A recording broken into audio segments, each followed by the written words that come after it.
stuff surrounding this is another one that I've been fuming about all day long, listening to sports talk radio while I'm at work, on the drive home, and I'm screaming as I'm listening to the manager of this team talk. Last night, the Chicago White Sox are up 15-4 in the eighth inning. Astudillo, the first baseman's backup catcher from the Minnesota Twins, is into pitch because they don't want to waste their bullpen in a game where they're getting killed. It's a 3-0 count. He throws a 47-mile-an-hour fastball, and Yermin Mercedes poops on it to dead center field. Creams it. And just crushes it. Doesn't pimp it, doesn't even do nothing like that. Runs around the bases. His manager comes to the top of the dugout, pointing at the scoreboard, waving his arms at him. Players are talking to him in the dugout. So I'm going to ask you guys, way or no way, Yermin Mercedes should apologize for swinging at a 3-0 pitch up 15-4 in the eighth inning on a 47-mile-an-hour pitch from a first baseman. Absolutely ridiculous. No way. This is the same crap we saw last year with Tatis. These are young guys who are coming in and changing the game, making it more fun. I mean, I tune in to watch Mercedes play baseball. I tune in to watch Fernando Tatis play baseball. Why? Because they're fun. They hit home runs. They're always smiling. They make great plays. It is fun and enjoyable to watch them. So, what you're teaching these athletes now is don't score? How does that make sense? My entire life I've been told to score. And now I'm told not to when I make it to the pros. We've seen comebacks that are bigger than what the lead they had was. I don't. So if that's the case, should both teams lay down, or should they just call it a mercy rule? After some point, should they just say, "Hey, the game's over"? I mean, what is so wrong with it? He hit a home run. I'm sorry that you threw an absolute terrible pitch, a 47-mile-per-hour pitch right down the middle for one of the hardest hitting batters in baseball. Of course he's gonna cream it. What did you expect him to do? It's his instincts. He plays baseball for a living. His job is to take that wooden bat in his hands and take that baseball that you pitched him and put it out of the park. He's done it a bunch this year. That's his job.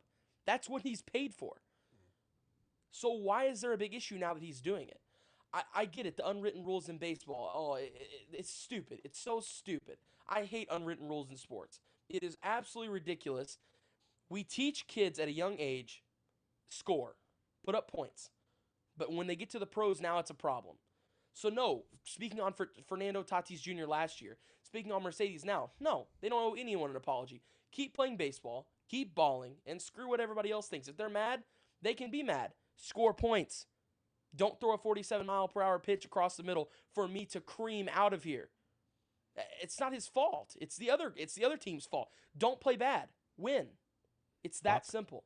If you don't want to get beat, don't get beat. Wyatt, I'm glad you brought up this generation. We are teaching kids to score. No, we're not. We are teaching kids to be everybody wins. Everybody wins. That's exactly what we're teaching the kids nowadays. So basically what the old school manager, what the old school baseball public is showing right now is the fact that we are up 10-3 or 10-1 or whatever the hell the score the score was. We are going to pour it on you. So as a young baseball player, I was always told to take the 3-0 pitch. So if you want to flashback to your youth there, Wyatt, you were taught to score. You were taught to take a 3-0 pitch. Take that pitch. You are up 10-1. Definitely way that he should apologize. Just because if he wouldn't have launched that ball the way he did, he would have took off a first baseman's head for no reason whatsoever. It hit his like Hoffy playing co-rec D division ball. It makes no sense. Come on, sit down. Apologize, boy. Look, man, I'm on record. I say it all the time. I'm a Cubs fan. I mean, you can see by the background. You can see by the hat that I'm wearing. Everybody knows that I'm a diehard Cubs fan. But I don't hate the Chicago White Sox. And I actually think that the White Sox are the best team in Chicago. I think that they are the most exciting team in Chicago right now. I like watching them play baseball because I love the game.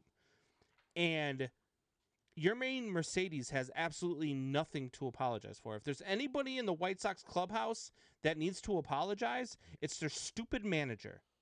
I don't even know. I'm surprised he was even awake that late to watch that eighth inning because he's 79 years old and he should have been in bed because the pudding was done being served.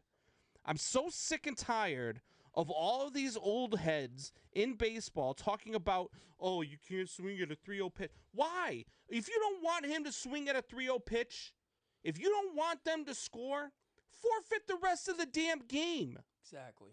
Don't come back out onto the field. If you don't want them to do what they're paid to do, then leave. Go home. Forfeit the game. We do it in spring training all the time. So now, just because it's a regular season game, oh, I don't want to waste my bullpen, so I'm going to throw a pitcher out there. Don't swing, though. Shut the hell up.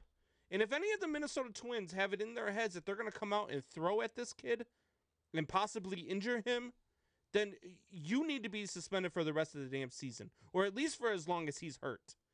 Because this is where you need to draw the line in Major League Baseball. This kid did nothing wrong. If anything, it's a damn manager for coming out up and showing up his own player, stepping up in the dugout, pointing at the scoreboard after the kid that you pay to hit home runs hit a damn home run.